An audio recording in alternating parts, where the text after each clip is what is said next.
ओम श्री साई राम। साई प्रेम वाणी के हमारे आज के प्रसारण में आप सबका हार्दिक स्वागत है। आज हम आप सबके लिए लेकर आए हैं सुमधुर कार्यक्रमों की मनमोहक कड़ी। आज के प्रसारण में आप दिव्य संदेश कार्यक्रम के अंतर्गत भगवान बाबा द्वारा लिखित महाग्रंथ श्री राम कथा रसवाहिनी का एक भाग एवं आदर्श जीवन आनंद उपवन के अंतर्गत एक रोचक कथानक सुनेंगे। तो चलिए कार्यक्रम का शुभारंभ करते हैं।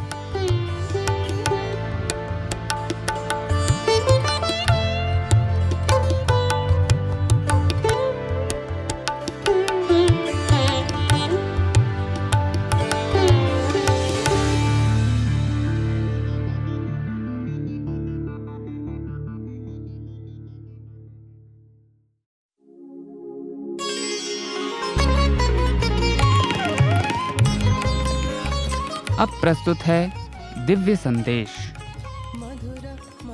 इसके अंतर्गत भगवान बाबा द्वारा लिपिबद्ध किए गए महाग्रंथों में से एक श्री राम कथा रसवाहिनी का एक भाग आज हम प्रस्तुत करने जा रहे हैं। दिव्य संदेश, साई संदेश, दिव्य संदेश, साई संदेश।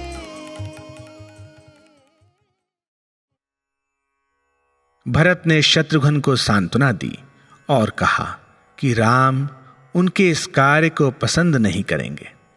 राम की इच्छा का पालन करना ही सदैव लाभकारी है।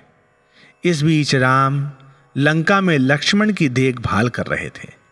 दोपहर से संध्या, संध्या से रात्रि और रात्रि से अर्धरात्रि का समय हो गया।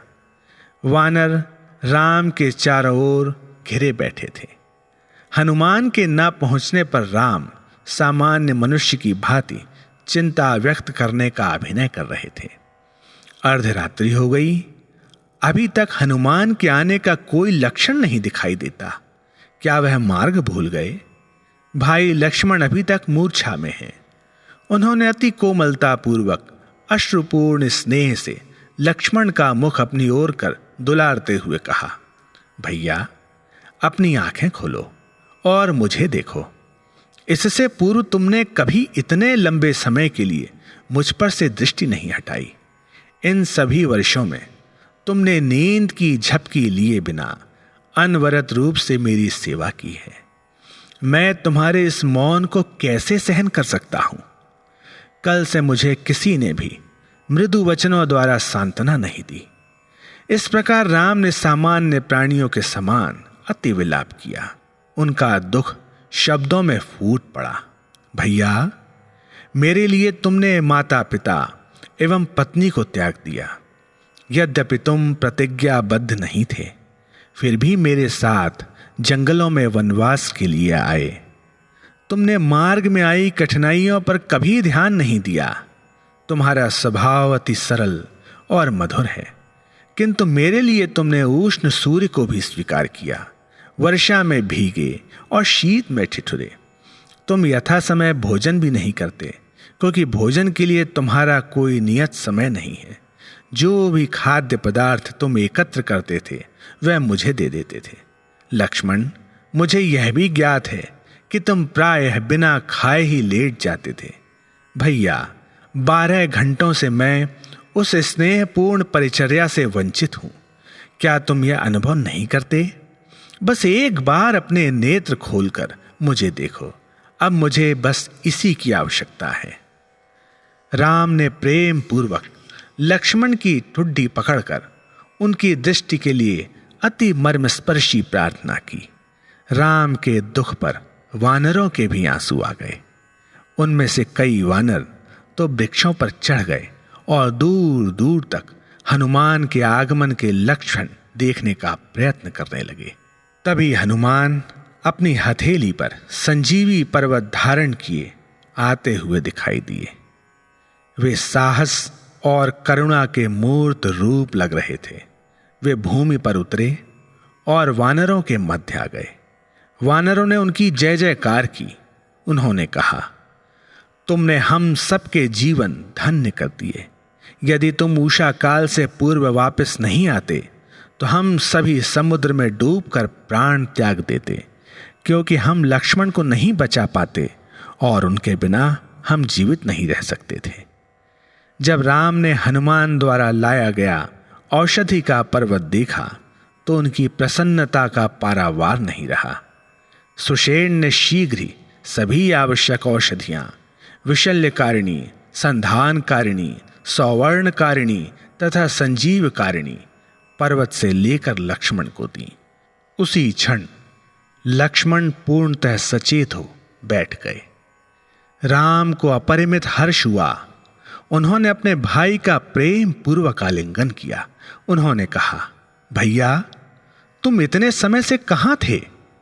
उनके नेत्रों से आनंदमय कृतज्ञता के अश्रु निर्झरित थे। वह उस समय परम आनंद में स्नात थे, जिसकी तुलना केवल ब्रह्मानंद से ही की जा सकती है।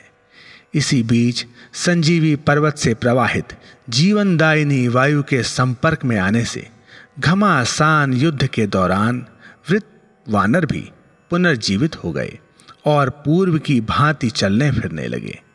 यह देखकर सभी वानर अति उल्लासित हो नाचने लगे तथा अपने पुनर्जीवित मित्रों एवं संबंधियों का आलिंगन करने लगे।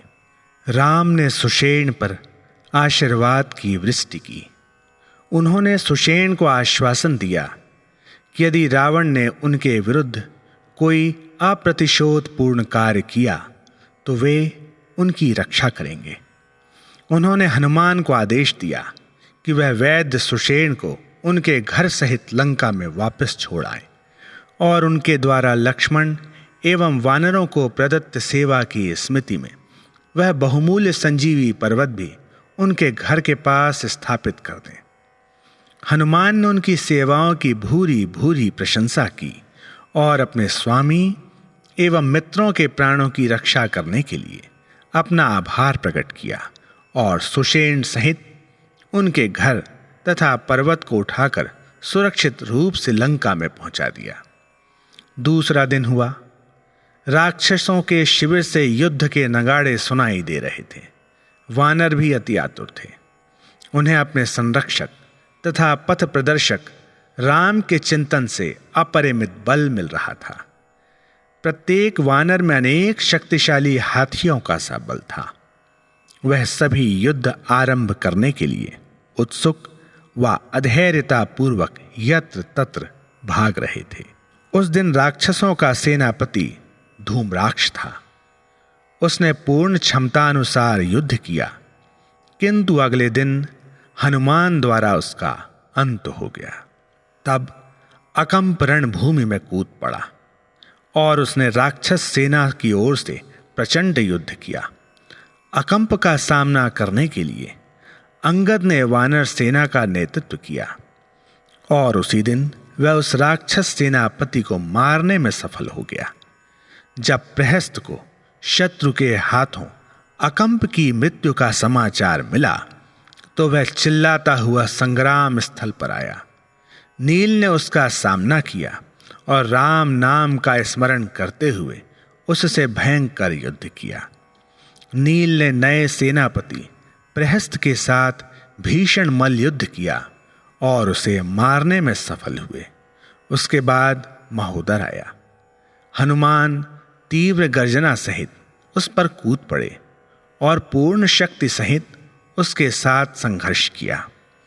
उन्होंने महोदर के शरीर के टुकड़े टुकड़े कर दिए। तदुपरांत 5 दिन तक कुंभकर्ण के 2 पुत्रों कुंभ और निकुंभ ने उग्र राक्षस सेना के नायक के रूप में युद्ध जारी रखा। छठे दिन दोनों भाई उस स्वर्ग में पहुंच गए जो कि योद्धाओं को रण क्षेत्र में मृत्यु के बाद प्राप्त होता है। संकटों की बौछार को देखकर लंका के राक्षसों में हाहाकार मच गया। वह अपने प्राणों की रक्षा हेतु यत्र तत्र छिप रहे थे। अनेक राक्षसों ने आत्मसमर्पण कर वानरों के शिविर में शरण ली। उन्होंने रावण को ही दोष दिया और उसकी कटु निंदा की। अनेक राक्षसों ने मंदोदरी के पास जाकर संकट को रोकने के लिए प्रार्थना की। वह भी अति व्यथित थी, क्योंकि रावण अपने हठ पर दृढ़ था। उसने रावण से युद्ध रोकने की प्रार्थना की, किंतु युद्ध चलता रहा। मकराक्ष नामक उग्र योद्धा ने युद्ध जारी रखा। लक्ष्मण ने उसका सामना कर उसका वध कर दिया। पल भर में मिली इस महान सफलता को देखकर वानर उल्लसित हो जय जयकार करने लगे। जब रावण को ज्ञात हुआ कि उसके सभी दुर्जय योद्धा एक एक कर युद्ध में मारे गए, तो उसने बहुत विलाप और क्रंदन किया। वह अपने भाई कुंभकर्ण के पास गया, जो गहन निद्रा में सो रहा था। उसने विभिन्न प्रकार से जगाने का प्रयत्न किया। राक्षसों के विशाल समूहों ने उसके कान के पास बड़े बड़े नगाड़े बजाए। रावण ने सैकड़ों मुक्केबाज बुलाए, जिन्होंने उस सुप्त राक्षस के शरीर पर चारों ओर से प्रहार किए। उन्होंने उस पर सहस्त्रों मुक्कों की बौछार की। अनेकों ने भयंकर गदाओं द्वारा उसकी जांघ पर प्रहार किया। अंततः कुंभकर्ण ने नेत्र खोले और चारों ओर देखने लगा। रावण ने उसे अपना दुख सुनाया तथा उसके पुत्रों की मृत्यु का समाचार दिया। यह सुनकर वह प्रतिशोध की भावना ले काल के समान क्रोध से लाल हो गया। उसने आश्चर्य सहित कहा, मूर्ख, क्या तू विजय प्राप्त कर सकता है? तूने जगत जननी सीता को चुराने तथा उनका अपहरण करने के अक्षम्य पाप से स्वयं को कलंकित किया है। तेरा यह घोर निकृष्ट कर्म क्षम्य नहीं है। तेरी दुष्टता के कारण ही लंका का नाश हो रहा है। जा, अब भी समय है। अपने मान और अहंकार को त्याग कर राम के प्रति समर्पण कर दे। राज्य में धर्म पालन तथा अधर्म के नाश से कर्तव्यबद्ध राजा के लिए क्या यह न्याय संगत है कि वह सदाचरण का त्याग कर दूसरे की स्त्री का अपहरण करे? क्या यह ग्रंथों के अनुरूप है? क्या यह आध्यात्मिक प्रगति में सहायक है? तुझे अपने कर्मों का फल भोगना है। रावण, राम कोई साधारण प्राणी नहीं है। हमारी बहन शूर्पणखा काम के मद में उन्मत्त थी। उसने अपने स्वार्थ पूर्ति की योजना बनाई, फिर अपनी दुष्टता का परिणाम भोगा। उसने तुझे उत्तेजित कर यह निर्दय अपराध करने को प्रेरित किया। तूने एक धूर्त स्त्री की बात सुनकर अपना विवेक त्याग कर अपने ही हाथों दुष्ट कर्म कर यह आपत्ति बुलाई है। कुंभकर्ण ने अपने भाई को ही दोषी ठहराया और बहुत देर तक उसे परामर्श देता रहा, किंतु रावण अपना अपराध स्वीकार करने को तैयार ही नहीं था। उसने विनती करते हुए कहा, दुख में मेरा साथ मत छोड़ो। युद्ध में हमारी सेनाओं का नेतृत्व करने को तत्पर हो जाओ और मेरे प्राणों की रक्षा करो। कुंभकर्ण के लिए अन्य कोई विकल्प न था और भाई के स्नेहवश वह युद्ध के लिए तैयार हो गया। उसके स्वल्पाहार के लिए भारी मात्रा में मांस और मदिरा लाई गई। वह सभी क्षण भर में निगलकर कुंभकर्ण रणभूमि की ओर चल पड़ा। उसे युद्ध के दौरान मैदान में देखकर उसका छोटा भाई विभीषण राम के शिविर से निकल कर आया और श्रद्धापूर्वक उसके चरणों पर नतमस्तक हो गया। फिर उठकर उसने अपना नाम बताया। कुंभकर्ण अति हर्षित हुआ। उसने प्रेम पूर्वक अपने भाई को गले से लगा लिया। विभीषण ने कहा, भाई, रावण ने भरे दरबार में मेरा अपमान किया और फिर धक्का देकर मुझे यहां से बाहर निकाल दिया। मैंने इस पर सभी प्रकार से विचार किया और उसे विभिन्न प्रकार से समझाया, किंतु उसने मेरे परामर्श को अस्वीकार कर मूर्ख मंत्रियों की बात पर ध्यान दिया। उसने उन लोगों के सामने मुझे असहनीय और कटु शब्द कहे। मैं अपने इस अपमान को न सह सका और मैंने राम के प्रति समर्पण कर दिया। राम को यह ज्ञात था कि मैं निसहाय व निर्दोष था, अतः उन्होंने मुझे स्वीकार किया तथा शरण दी। इस पर कुंभकर्ण ने उत्तर दिया, ठीक है भैया, रावण की मृत्यु निकट है, फिर भला वह सत परामर्श पर ध्यान कैसे दे सकता है? निसंदेह तुमने अपना जीवन सफल करने का सर्वोत्तम ढंग अपनाया है। अब तुम विभीषण नहीं, अपितु राक्षस वंश के विभूषण हो। तुमने प्रसन्नता के सागर रघुवंश शिरोमणि राम के प्रति निष्ठापूर्वक सेवा द्वारा संपूर्ण राक्षस वंश को प्रतिष्ठित और निर्मल किया है। जाओ भाई, सच्ची लगन से उनकी सेवा करो। मुझे अपने भाग्य की परवाह न करते हुए युद्ध में भिड़ना है। मेरी मृत्यु समीप है। रावण को ज्ञात है कि मेरा हृदय उसके साथ नहीं है।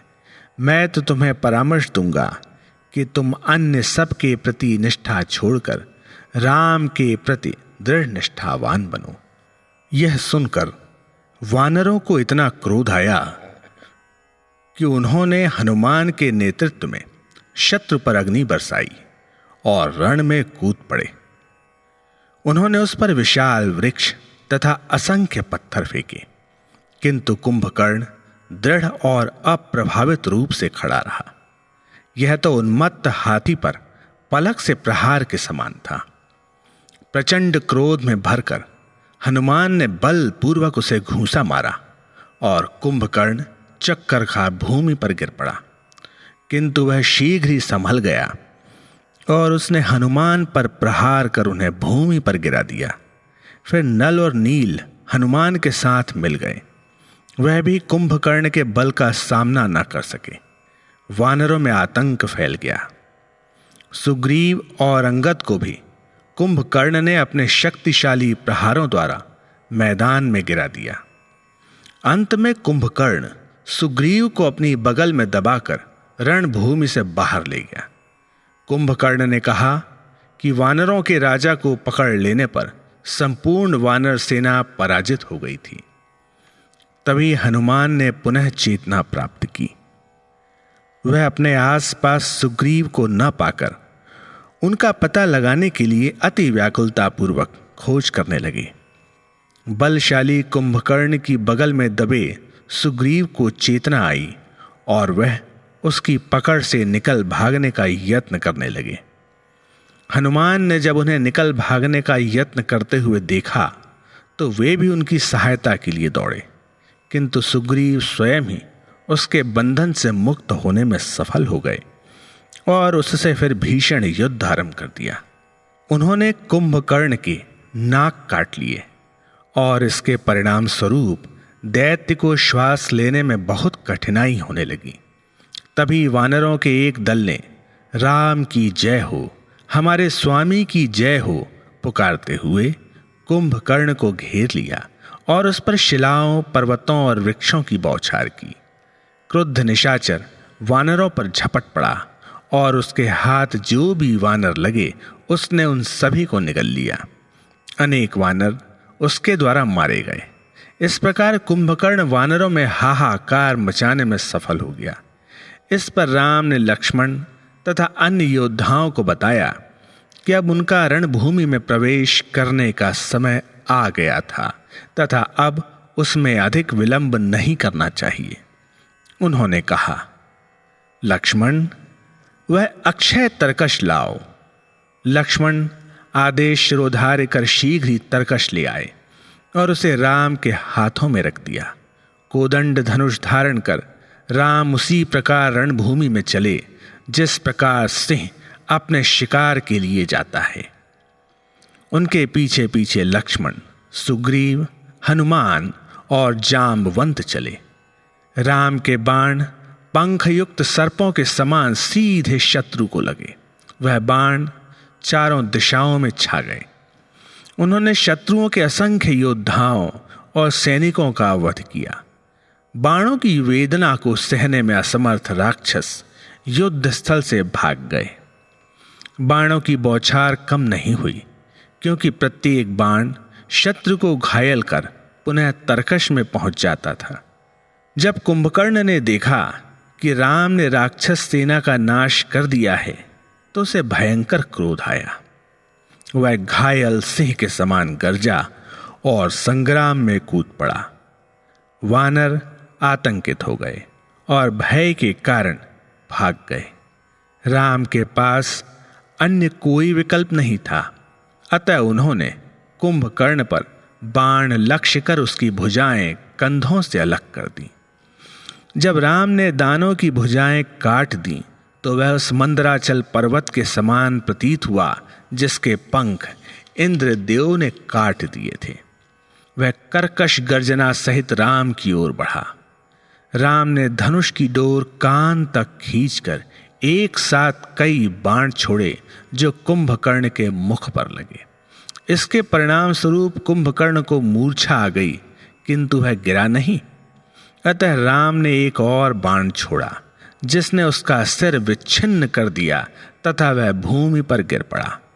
विच्छिन्न होने पर भी उसका धड़ कुछ दूरी तक भागता रहा तथा उसे रोकने के लिए राम ने एक और बाण छोड़ा जिससे उसके शरीर के 2 टुकड़े हो गए। सहसा उस देह से एक ज्योति निकलकर राम के पास आकर उनमें लय हो गई। राक्षस को साधना, जप या तप किए बिना ही मोक्ष मिल गया। पृथ्वी पर रणभूमि में वह अतुलनीय योद्धा के समान यशस्वी हुआ और मृत्यु होने पर उसने परमात्मा के साथ लय होने की सर्वोच्च अवस्था प्राप्त की। जब राम युद्ध स्थल पर खड़े थे तो उनके कमल मुख पर श्वेत की बूंदें झिलमिला रही थीं। उनके शरीर पर युद्ध में मरे कुंभकर्ण के रक्त की कुछ बूंदें थीं। संध्या का समय था। दोनों ही सेनाओं के लिए यह भीषण संग्राम दिवस रहा। वह अपने अपने शिविरों में चले गए। राम के अनुग्रह द्वारा वानर पुनः शक्ति संपन्न हो गए। शुष्क घास की अग्नि के समान उनके उत्साह की अग्नि प्रचंड हो गई। राक्षसों का बल दिन प्रतिदिन क्षीण होता चला गया। शोक संतप्त रावण ने महान प्रलाप किया। वह मणिविहीन सर्प के समान हो गया था। उसने अपने भाई का कटा हुआ शीश बार बार अपने वक्ष से लगाकर जोर जोर से क्रंदन किया। उसके पुत्र मेघनाद ने उसे विभिन्न प्रकार से शांत करने का प्रयत्न किया। कल मैं आपके सम्मुख अपने पराक्रम का प्रदर्शन करूंगा। मैं पल भर में ही वानर सेना को तहस नहस कर दूंगा। आज आपको जितना महान शोक हुआ है, कल मैं उससे कहीं अधिक आनंद आपको प्रदान करूंगा। शीघ्र ही अरुणोदय की लाली छा गई। दूतों ने रावण को सूचना दी कि वानरों और रीछों ने नगरी को घेर लिया है। राक्षसों के योद्धा शत्रुओं का सामना करने के लिए युद्ध के मैदान में आ गए और सभी ने अपनी पूर्ण क्षमता और बल के अनुसार शत्रु का सामना किया। उस दिन दोनों पक्षों में जो घमासान एवं भयंकर युद्ध हुआ वह अवर्णनीय है। मेघनाद अपने मायावी रथ पर सवार हो आकाश में चला गया। जिस प्रकार प्रलय के दिन बादल गरजते हैं, उसी प्रकार गरज कर उसने शत्रु को चुनौती दी। उसकी भयंकर गरज को सुनकर वानर भूमि पर गिर गए, मानो उन पर किसी ने बलशाली प्रहार किया हो। भयंकर गूंज से धरती कांप उठी। उसी क्षण मेघनाद ने एक छद्म सीता की रचना की और उसे रथ में बिठाकर रणभूमि में उतार आया। मेघनाद ने हनुमान को ललकारते हुए कहा, सुन हनुमान, जिस सीता को पुनः प्राप्त करने के लिए तुम युद्ध लड़ रहे हो, उसका मैं अभी वध कर रहा हूं। देख, उसकी मृत्यु से इस युद्ध का अंत हो जाना चाहिए। फिर उसने तलवार निकालकर छद्म सीता के टुकड़े टुकड़े कर दिए। हनुमान क्रोध से आग बबूला हो गए। उन्होंने वानरों से कहा कि वह मृत्यु की चिंता न करते हुए युद्ध करते रहें और असुरों का नाश कर दें। वानरों ने इतना प्रचंड आक्रमण किया कि राक्षस लंका नगरी में जा गिरे।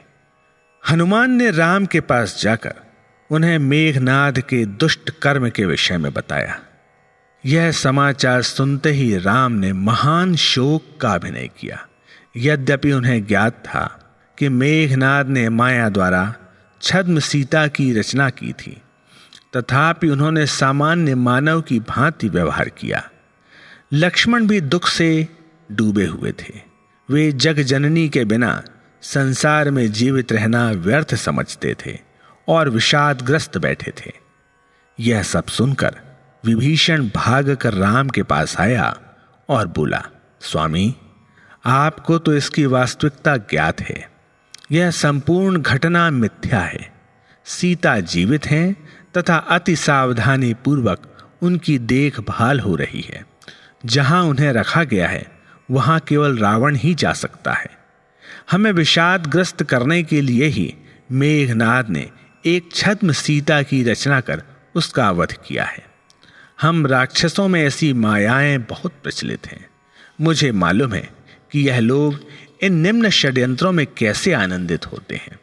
उसकी बात सुनकर राम और लक्ष्मण अति प्रसन्न हुए और उसने राक्षसों की कुटिल चालों का जो भेद खोला उसकी उन्होंने सराहना की। विभीषण के कथन की सत्यता जानने तथा स्वयं की संतुष्टि हेतु हनुमान ने एक अन्य रूप धारण कर चुपचाप लंका नगरी में प्रवेश किया। वह अशोक वाटिका में गए जहां सीता को रखा गया था और फिर वापस आकर उन्होंने वानरों को विश्वास दिलाया कि सब कुछ ठीक ठाक है। इससे युद्ध के लिए वानरों में नया उत्साह आ गया। मेघनाद तुरंत ही युद्ध भूमि में लौट आया। इस बार उसने वानरों पर केवल बाण ही नहीं अपितु बरछी, त्रिशूल, गदा, फरसा, मूसल तथा पत्थरों की बौछार की। वानरों को अपने चारों ओर भयानक शोर सुनाई दे रहा था, मारो, काटो, पकड़ो, किंतु वे कुछ देख नहीं पा रहे थे। यह अति विचित्र अनुभव था, जिससे चारों ओर त्राही त्राही और व्याकुलता छा गई। वानर निर्णय नहीं कर पा रहे थे कि शरण प्राप्त करने के लिए वे कहां जाएं। यहां तक कि नल, नील, अंगद और हनुमान जैसे दुर्जय वीर नायक भी भयत्रस्त थे। मेघनाद ने लक्ष्मण, सुग्रीव और विभीषण पर बाण का निशाना लगा उनके शरीरों को बेध दिया, किंतु फिर भी उन्होंने पूर्ण आवेश सहित उसके साथ युद्ध किया। इस बीच मेघनाद से स्वयं राम ने भी युद्ध किया। उसने राम पर सर्पास्त्र की वर्षा की। खर, दूषण तथा उनके दल का नाश करने वाले और पृथ्वी पर मानव रूप में अवतरित सर्वशक्तिमान राम ने दिव्य शक्तिशाली सर्पास्त्र का सम्मान कर उसे नष्ट नहीं किया, अपितु उसका प्रहार स्वीकार किया। यह बात विचित्र प्रतीत हो सकती है, किंतु सगुण साकार रूप में अवतरित भगवान राम की यह लीला कथा है। विचार, शब्द और कर्म की सीमित क्षमता द्वारा लोग इस रहस्य को नहीं समझ सकते। राम पर सर्पास्त्र का प्रभाव होते देखकर सभी वानर निसहाय और चिंतित हो गए। मेघनाद की प्रसन्नता की सीमा न रही। वह अपशब्द कहता हुआ वानरों की ओर दौड़ा। जामवंत उसे देखकर चिल्लाए, ओ दुष्ट, रुक जा। मेघनाद ने उन्हें एक और धक्का देकर कहा, हे शठ, तुझे धिक्कार है। मैंने तुझे अति वृद्ध देखकर तुझ पर ध्यान नहीं दिया। तेरे वचन मेरे किस काम के हैं? दूर चला जा। उसने जामवंत पर त्रिशूल फेंका, जो उन्होंने पकड़ लिया, और उसे वापस मेघनाद पर ही फेंका। उनका निशाना इतना ठीक लगा कि वह त्रिशूल सीधा मेघनाद के हृदय पर जाकर लगा और वह देवघाती घूमकर भूमि पर गिर पड़ा। जामवंत उस स्थान की ओर दौड़े जहां मेघनाद गिरा था। उन्होंने उसकी दोनों टांगें पकड़कर उसे जोर से घुमाया और फिर भूमि पर पटक दिया। जामवंत ने मेघनाद को ललकारते हुए कहा, अब बता कि क्या मैं बूढ़ा हूं? तू ही जांच कर कि मुझ में युवाओं का बल है अथवा वृद्धों की दुर्बलता। मेघनाद मरा नहीं था। वह अति कठिनता पूर्वक उठकर दूर चला गया। वह अपनी मिथ्या घोषणा को पूर्ण नहीं कर पाया था, अतः उसे अपने पिता को मुंह दिखाने में लज्जा आ रही थी। वह सीधा निकुंबल नामक वाटिका में गया, जहां विगत में अनेक राक्षसों ने पश्चाताप और तप आदि किया था। विभीषण के 4 दूत गुप्त रूप में शत्रु की प्रत्येक क्रिया देख रहे थे, और जब उन्हें यह ज्ञात हुआ तो उन्होंने विभीषण को संपूर्ण सूचना दे दी। वह तुरंत ही राम के पास जाकर बोला, स्वामी, मैंने अभी अभी कुछ समाचार सुना है। मेघनाद अपनी दुष्ट शक्तियों की आराधना के लिए एक अपवित्र यज्ञ रच रहा है। यदि वह अपने इस प्रयास में सफल हो, विधि विधान पूर्ण कर लेता है, तो उसे पराजित करना बहुत मुश्किल हो जाएगा। हमें उसके यज्ञ में बाधाएं डालनी चाहिए। राम ने उसके परामर्श से सहमति प्रकट की तथा उसके वचनों से अति प्रसन्न हुए।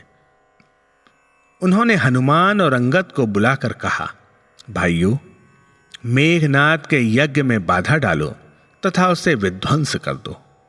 उन्होंने लक्ष्मण की ओर उन्मुख होते हुए कहा, लक्ष्मण, तुम्हें मेघनाद को पराजित करना है। स्मरण रखो कि देवतागण भी इसके दुराचार से दुखी हैं।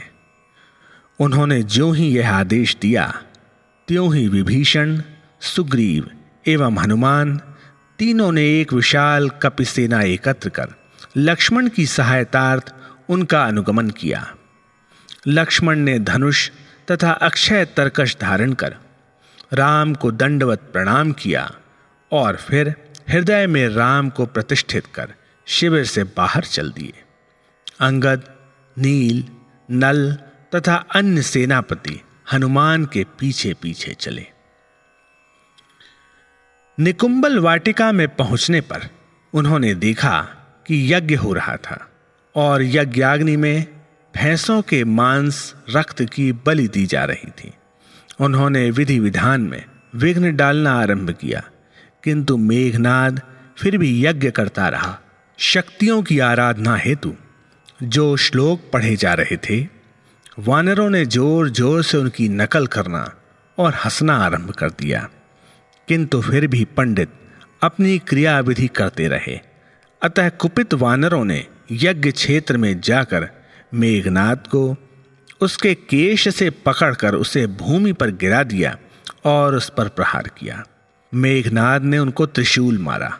अंगद और हनुमान मेघनाद पर गिर पड़े और उन्हें त्रिशूल की चोट लगी। तीक्ष्ण प्रहार होने के कारण वह दोनों भूमि पर लेट गए। लक्ष्मण उनकी सहायता हेतु आ पहुंचे और उन्होंने भयानक त्रिशूल के 2 टुकड़े कर दिए।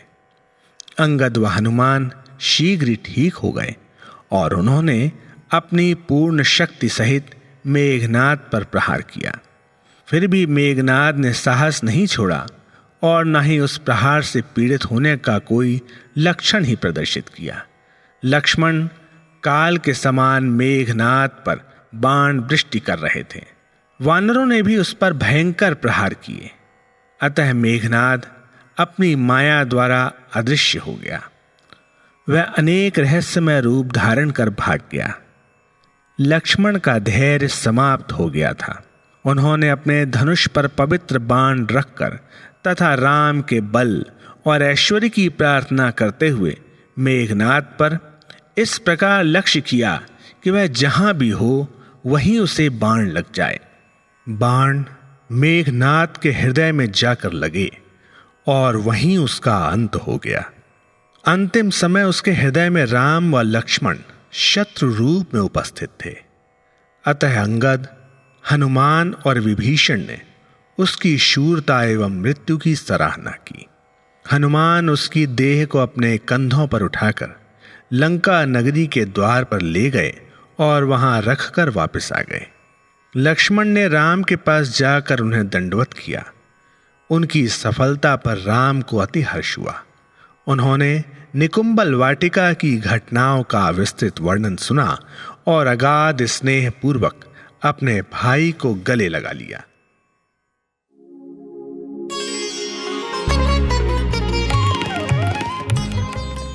अभी आप सुन रहे थे दिव्य संदेश।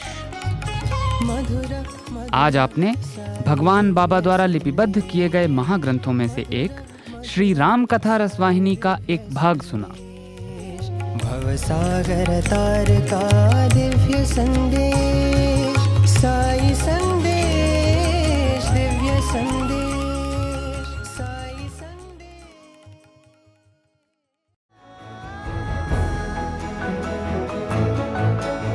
प्रिय श्रोताओं, अब समय है हमारे साईं प्रेमवाणी के इस प्रसारण को विराम देने का। हमें आशा है हमारा आज का कार्यक्रम आपको पसंद आया होगा। अपने सुझावों को हम तक जरूर भेजें। हमारा व्हाट्सएप नंबर है 9393258258 9393 258 258। हिंदी भाषा में हमारी ये सभी प्रस्तुतियां YouTube पर भी उपलब्ध हैं। इन्हें वहां देखने या सुनने के लिए हमारे YouTube चैनल को सब्सक्राइब करें और कमेंट बॉक्स में अपने सुझाव देना न भूलें। हमें आपके सुझावों का इंतजार रहेगा। किसी ने कहा है कि सनातन साईं डगर को मजबूती से थामना है। सनातन साईं डगर को मजबूती से थामना है। मित्रों, अब इस दौर में बस ये हमारी साधना है। स्वामी से ये प्रार्थना है कि वे अपनी डगर से हमें बांधे रहें और हम सब साईं पथ पर चलते रहें। अगले प्रसारण में आपसे फिर मुलाकात होगी। तब तक के लिए आज्ञा दीजिए। धन्यवाद। सप्रेम साईं राम।